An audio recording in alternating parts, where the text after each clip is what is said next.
أعوذ بالله من الشيطان الرجيم بسم الله الرحمن الرحيم اللهم صل على سيدنا ومولانا محمد وعلى آله وصحبه وسلم تسليما ربي اشرح لي صدري ويسر لي أمري واحلل عقدة من لساني يفقهوا قولي السلام عليكم ورحمة الله.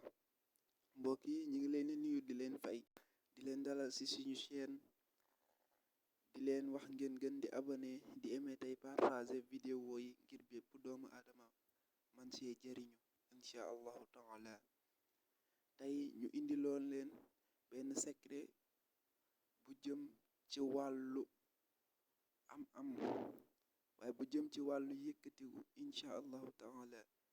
képp koo xam ne si da nga yëngu ci wàllu commerce wala nga yëngu ci wàllu musique wala nga yëngu ci wàllu politique, boo defee secret bi ci kàttanu suñ borom subhanahu wa taala di nga am alal, di nga am yëkkatiku, di nga am bayra, nit ñi dinañ la bëgg, di nga siiw ci kàttanu suñ borom subhanahu wa taala.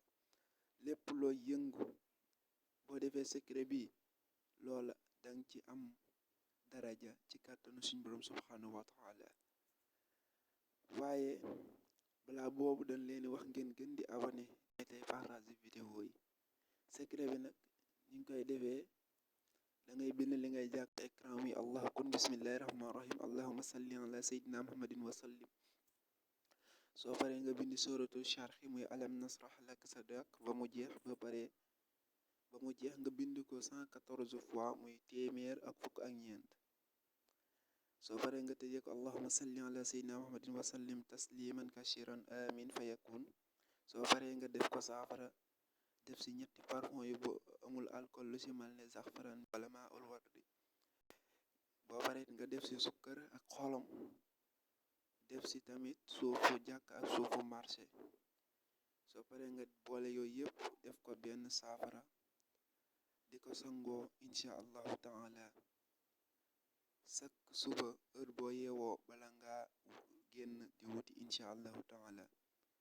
soo ko defee bu nekkoon da nga yëngu ci wàllu commerce boobu danga ci am ak ubbite ak yëkkatiku ak daraja.